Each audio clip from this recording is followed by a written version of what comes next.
We have some very important news. Buckingham Palace has just announced that Her Majesty Queen Elizabeth II has died.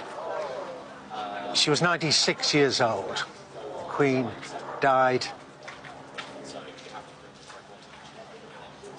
just a few moments ago, the announcements at Balmoral. She was the longest reigning monarch in British history and the world's oldest head of state. Her eldest son and heir, Charles, the former Prince of Wales, is now the King.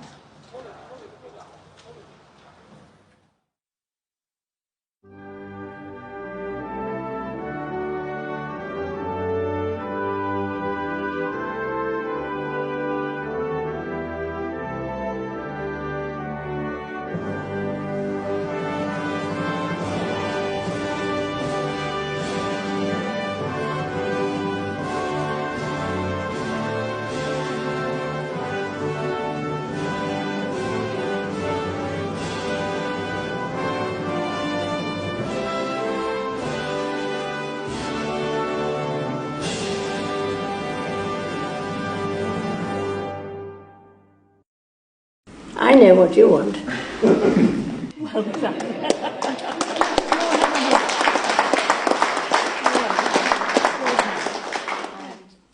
Very good.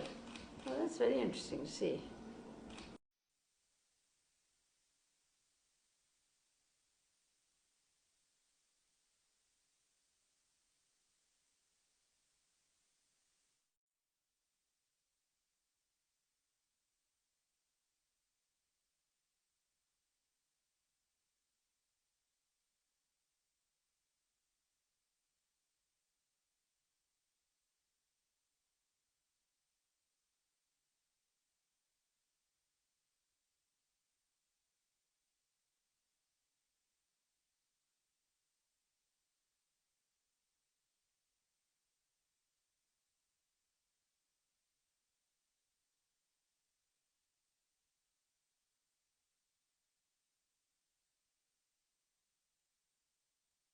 We are all devastated by the news that we have just heard from Balmoral.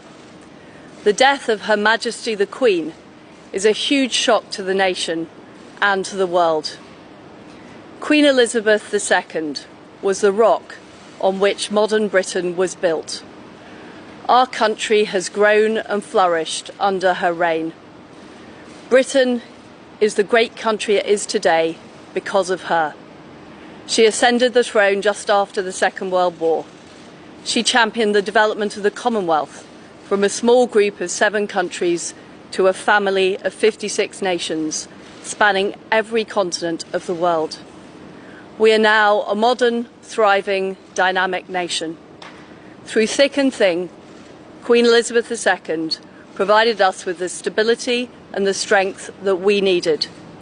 She was the very spirit of Great Britain, and that spirit will endure. She has been our longest ever reigning monarch. It's an extraordinary achievement to have presided with such dignity and grace for 70 years. Her life of service stretched beyond most of our living memories. In return, she was loved and admired by the people in the United Kingdom and all around the world. She has been a personal inspiration to me and to many Britons. Her devotion to duty is an example to us all.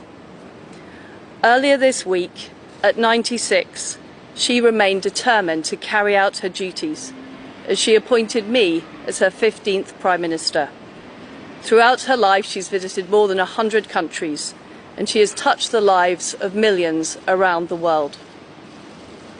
In the difficult days ahead, we will come together with our friends across the United Kingdom, the Commonwealth and the world to celebrate her extraordinary lifetime of service. It is a day of great loss, but Queen Elizabeth II leaves a great legacy. Today the crown passes, as it has done for more than 1,000 years, to our new monarch, our new head of state, His Majesty King Charles III.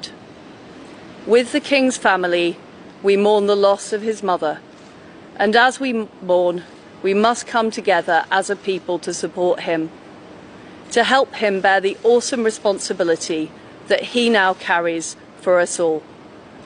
We offer him our loyalty and devotion, just as his mother devoted so much to so many for so long.